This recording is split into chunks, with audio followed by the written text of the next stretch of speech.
전에는 무지했던 저희들이 하나님의 은혜로 예수 그리스도를 알게 되었으니 참으로 하나님의 크신 은혜입니다. 성경에 나타난 교리를 배울 수 있고 깨달을 수 있으니 참 감사한 일이지요. 오늘도 배우기 전에 함께 기도했으면 합니다. 성경의 교리들을 알게 하신 하나님께 감사하시고 오늘도 성령으로 더욱 깨닫게 해달라고 기도하시기 바랍니다. 다 같이 기도하십니다. 자비로우신 아버지 하나님 감사합니다. 성경의 교리들을 계속해서 배울 때에 깨닫게 하여 주시니 감사합니다. 또한 오늘도 말씀으로 충만한 은혜가 되게 하여 주옵소서. 감사하며 예수님의 이름으로 기도하옵나이다. 아멘. 오늘은 바른 신학 바른 생활 제27과 천국은 있는가에 대해서 배우도록 하겠습니다. 지난번에 지옥은 존재한다고 배웠습니다. 그리고 그곳에는 누가 가며 그곳은 어떤 곳인지도 배웠습니다. 지옥을 배웠으면 이제 천국에 대해서 배워야 할 차례이지요. 천국과 지옥은 교리적으로 볼 때에 예수님의 재림 이후에 펼쳐질 인간의 최후의 상태를 가리킨다고 했습니다. 공의로운 예수님의 최후 심판의 결과에 따라 모든 인간들은 그 마지막 상태가 결정되며 천국으로 들어가는 영생과 지옥으로 들어가는 영벌은 변경시킬 수 없는 결과를 초래하는 신적인 결정이라고도 말씀을 드렸습니다. 오늘은 그 최후의 상태 중에 천국에 대해서 살펴보고자 합니다. 오늘 천국을 살펴보면 이제 교리를 배우는 시간은 전부 끝나게 됩니다. 천국은 그야말로 교리 부분에서 마지막 꽃이라 말할 수 있습니다. 바른 신학을 다 배우게 되니 다음 시간부터는 바른 생활에 대해서 배우도록 하겠습니다. 악인이 지옥에서 영벌을 받는 것과 대조적으로 의인은 천국에서 영생의 축복을 받게 됩니다. 그러나 악인이 스스로의 행위에 따른 처벌을 받는 것과는 달리 의인은 그리스도의 의롭다 하심에 힘입는 것이라는 면에서 분명한 차이점을 지닙니다. 다시 말해서 천국에 들어가는 자들은 자신의 의로움이나 자신의 행위에 의해서 들어가는 것이 아니라 전적으로 하나님의 은혜 가운데 예수님의 공로로 들어가게 되는 것이죠. 전도 폭발을 배우면 두 개의 질문을 뜻하는 이렇게 배지를 달고 다니는 경우들이 종종 있습니다. 사람들이 보고 궁금하여 물어보게 만들죠. 이 배지의 퀘스천 두 가지는 무엇입니까? 만일 선생님이 오늘 밤이라도 이 세상을 떠난다면 천국에 들어갈 것을 확신하고 계십니까? 이렇게 질문자에게 첫 번째 질문을 합니다. 만약 이 질문에 대답을 못하면 크리스천이 아니므로 복음을 집중적으로 전하면 되고요. 그런데 갈 수 있다고 하면 두 번째 질문을 하게 됩니다. 선생님께서 만일 오늘 밤 이 세상을 떠나 천국 문 앞에 섰는데 그때 하나님이 선생님에게 내가 너를 나의 천국에 들어오게 해야 할 이유가 무엇이겠느냐라고 물으신다면 어떻게 답변하시겠습니까? 이때 만약 답변이 교회를 내가 평생 다녔습니다. 제가 봉사를 아주 많이 했습니다. 제가 헌금도 많이 했습니다. 제가 좋은 일 많이 했습니다. 라고 한다면 그 사람은 천국에 들어가지 못할 것입니다. 이렇게 대답을 하셔야 돼요. 천국은 값없이 주시는 하나님의 선물이어서 저는 죄인이지만 오직 예수 그리스도의 피로 죄 씻음 받고 예수님을 구주로 믿어 온전히 그분의 공로를 의지하여 천국에 왔을 뿐입니다. 에베소서 2장 8절과 9절에서 바로 그것을 가리킵니다. 너희는 그 은혜에 의하여 믿음으로 말미암아 구원을 받았나니 이것은 너희에게서 난 것이 아니요 하나님의 선물이라. 행위에서 난 것이 아니니 이는 누구든지 자랑하지 못하게 함이라. 아멘. 로마서 6장 23절도 보시기 바랍니다. 하나님의 은사, 선물은 그리스도 예수 우리 주 안에 있는 영생, 천국이니라. 요한복음 3장 16절입니다. 하나님이 세상을 이처럼 사랑하사 독생자를 주셨으니 그를 믿는 자마다 멸망하지 않고 영생, 천국이죠. 영생을 얻게 하려 하심이라. 아멘. 의인이 들어갈 천국은 분명히 있다고 성경은 강조하고 있습니다. 이 천국에 대해서 다양하게 말했는데요. 첫 번째로 낙원이라고 있습니다. 내게 이르노니 오늘 너가 나와 함께 낙원에 있으리라. 누가복음 23장 43절 말씀이죠. 낙원은 죽은 의인, 그 영혼이 현재 가 있는 안식처이므로 이것을 통해 보더라도 훗날 영생으로 들어가는 천국이 있음을 분명히 보여주고 있습니다. 두 번째는 하늘 위, 내리셨던 그가 곧 모든 하늘 위에 오르신 자니. 에베소서 4장 10절 말씀입니다. 천국을 하늘 위로 묘사하여 하늘에 계신 하나님과 함께함을 보여주고 있습니다.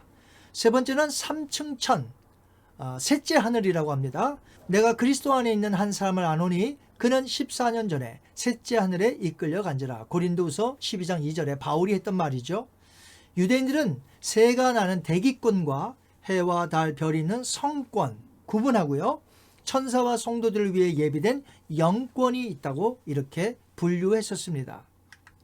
네 번째는 천국, Kingdom of Heaven. 나더러 주여 주여 하는 자마다 다 천국에 들어갈 것이 아니요 다만 하늘에 계신 내 아버지의 뜻대로 행하는 자라야 들어가리라. 마태복음 7장 21절에 나옵니다. 다섯 번째는 하나님의 나라, Kingdom of God. 때가 찼고 하나님의 나라가 가까이 왔으니 회개하고 복음을 믿으라. 마가복음 1장 15절입니다. 하나님의 나라는 현세적인 하나님의 나라와 미래적인 하나님의 나라가 연결되어 있습니다. 그래서 영어로 already but not yet come 이라고 하지요. 여섯 번째는 신천 신지입니다. 또 내가 새하늘과 새 땅을 보니 계시록 21장 1절에 나옵니다. 일곱 번째는 새 예루살렘. 또 내가 보매 거룩한 성 새 예루살렘이 하나님께로부터 하늘에서 내려오니 계시록 21장 2절에 나와 있습니다. 마지막 여덟 번째로는 영생, eternal life. 내 아버지의 뜻은 아들을 보고 믿는 자마다 영생을 얻는 이것이니 마지막 날에 내가 이를 다시 살리리라. 아멘. 요한복음 6장 40절에 예수님께서 말씀하신 것입니다. 그렇다면 천국은 어떤 상태일까요? 지난번에 지옥에 대해서 배우면서 아무것도 할 수 없다고 했는데 여러분 기억나시나요? 전도서 9장 10절입니다. 너가 장차 들어갈 음부 지옥에는 일도 없고 계획도 없고 지식도 없고 지혜도 없음이니라. 그런데 천국에도 없는 것들이 있습니다만 지옥과 완전히 그 차원이 다른 이야기지요. 천국에 없는 것들을 한번 보실까요? 계시록 21장 4절, 22장 3절입니다. 하나님은 친히 그들과 함께 계셔서 모든 눈물을 그 눈에서 닦아주시니 다시는 사망이 없고 애통하는 것이나 곡하는 것이나 아픈 것이 다시 있지 아니하리니 처음 것들이 지나갔음이러라. 다시 저주가 없으며.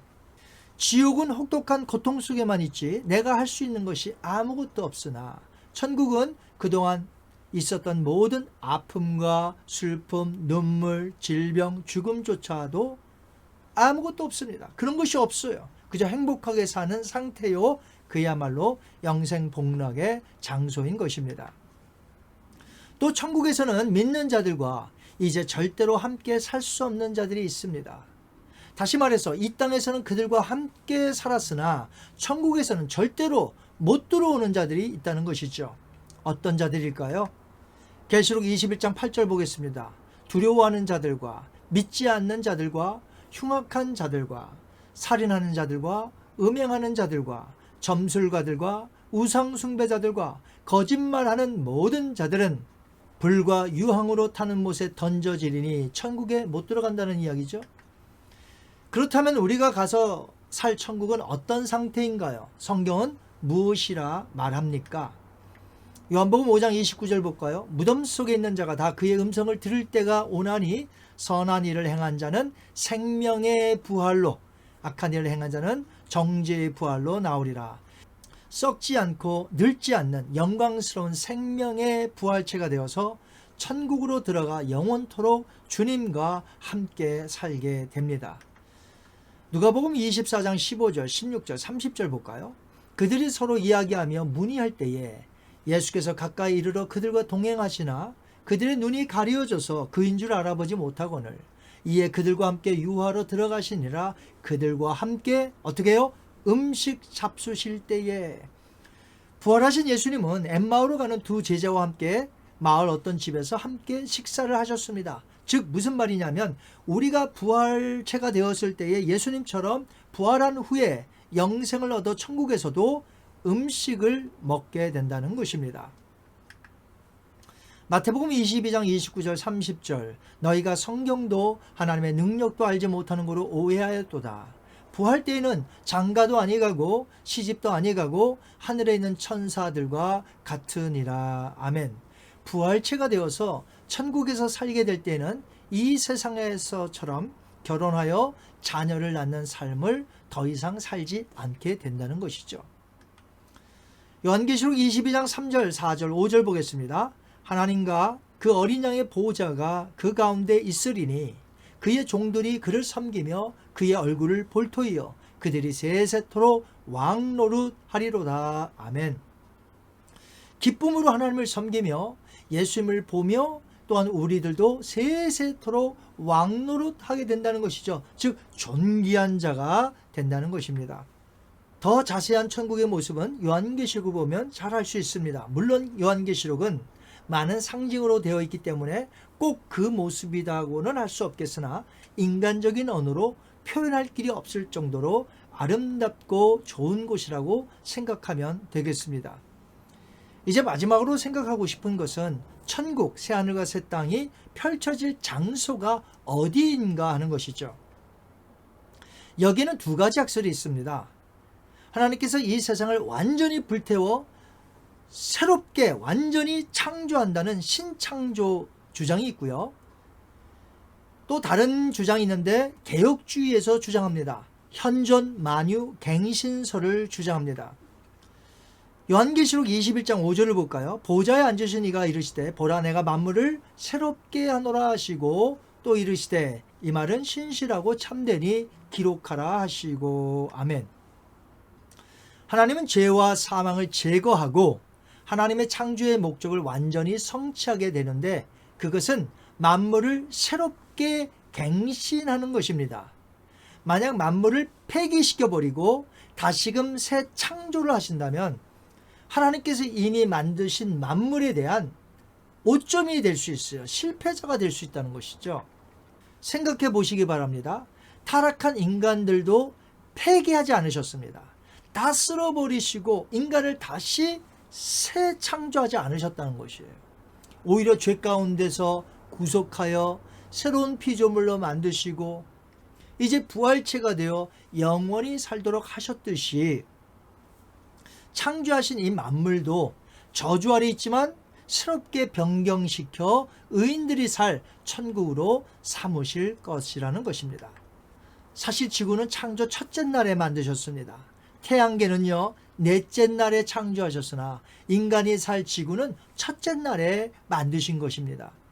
인간이 가장 살기 적합한 곳인 이 지구, 하나님은 만물을 새롭게 하시어 다시금 에덴 동산과 같은 천국의 모습으로 만드실 것입니다.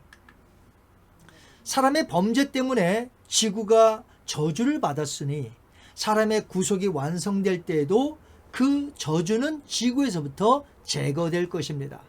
하나님께서 있는 것으로 완전히 새롭게 갱신하실 것이라는 것이죠. 사람이 하면 불가능한 일이지만 능력의 하나님이 하시면 놀랍도록 새로워진다는 것이죠. 우리는 예수님을 믿음으로 하나님이 예비하신 천국에서 행복을 누리며 영원히 살게 될 것입니다. 이 모든 것이 전부 하나님의 은혜입니다. 그렇기에 저 천국을 소망 삼으며 이 땅에서는 하나님이 우리를 부르신 그 소명을 따라 책임을 감당하는 사명을 잘 완수하시고 계속해서 충성하시는 저와 여러분이 되시기를 바랍니다. 이 시간 한번 기도합니다. 자비로우신 아버지 감사합니다. 오늘은 교리 부분 마지막 천국은 있는가에 대해서 배웠습니다.